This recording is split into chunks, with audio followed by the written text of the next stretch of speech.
I'm doing a quick 600 subscriber fleet update, and I'm going to start with my 2009 Chevy Cobalt. I bought this car new in 2009, and it's been pretty amazing car. This is one of the reasons why I got into really enjoying working on Cobalts and owning them. When I first got the car, I did a 5-lug conversion and put some Chevy Cobalt SS wheels on it. I put a AEM aftermarket gauge, and currently it has 312,379 miles on it, and those have been absolutely problem-free miles, other than maintenance and I think a thermostat, a couple alternators, and maybe a starter. I've had no major problems with this car. It's still on its original clutch, so this has been an amazing car.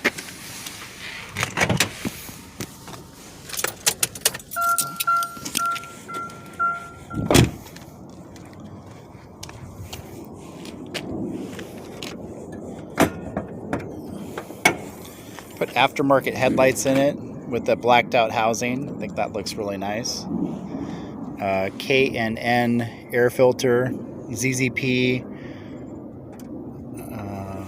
coil cover, and oil cap, and brake reservoir cap. This oil cap from ZZP is really nice. It's billet aluminum, and even though it's just a small little upgrade item, that is one of the things I absolutely love. I did put an oil catch can in it, which works extremely well. And that is my 2009 Chevy Cobalt. This is the only car out of all the Cobalts that I've bought new, and it's the only car of all my Chevy Cobalts that I haven't bought from the insurance auction that have usually been previously wrecked. This is a 2006 Chevy Cobalt. It only has 45,000 miles on it, and through the process of rebuilding it, I rebuilt the front end damage pretty quickly, but when it was an accident, somehow it got a hole in the oil pan and actually took out the engine. So I do have to find an engine for it, but with such low miles, it is definitely something that I'm gonna get back on the road. I did do a leather swap interior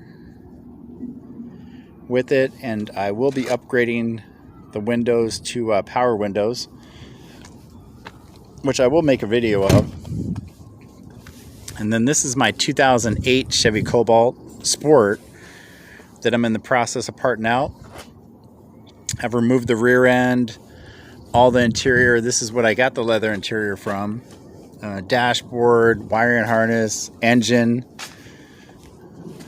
and I still have to remove the transmission, front suspension, doors, and trunk.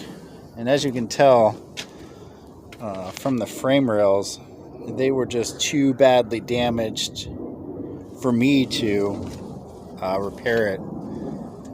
Even on this one, you can see that the kink is all the way past the subframe bolt.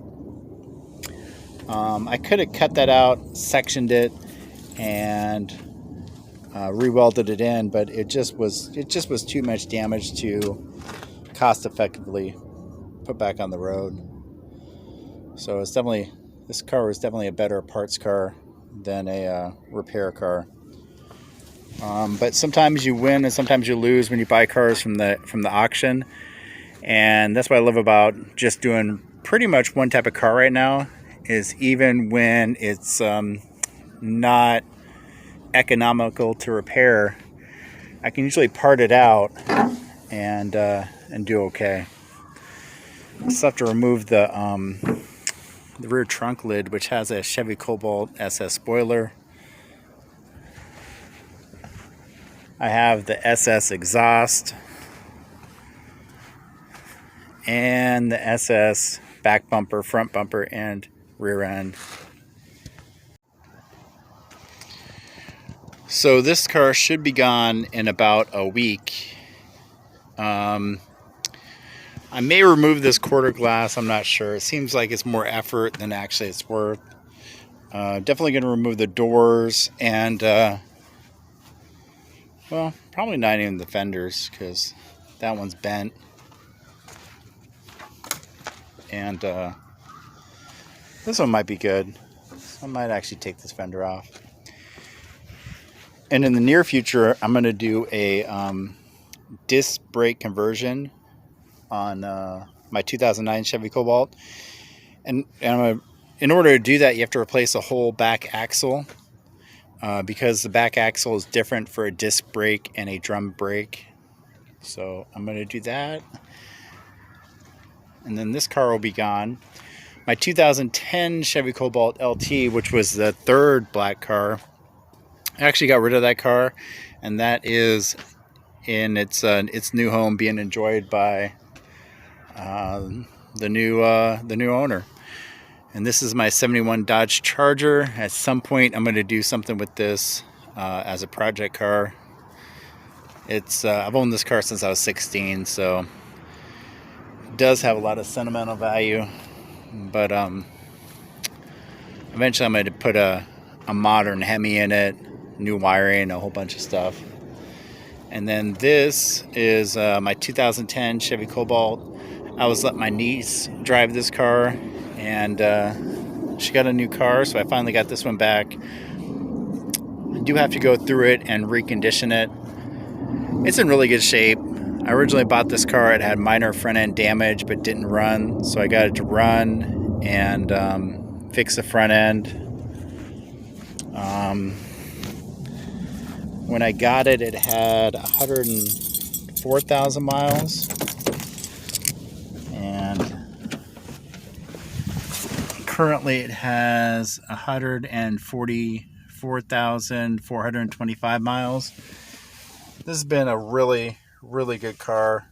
So my niece has been driving it for about a year and a half and never had any problems with it. But over the course of that time, it does have a few minor issues. The back part of the driver's side door panel is kind of going down a little bit, so I gotta either replace the door panel or fix that. And this car does have roll-up windows. So the back door, the roll-up window crank is missing. I pulled that out so her daughter couldn't roll down the back window, and then of course that side already has it. So this one's a really good car.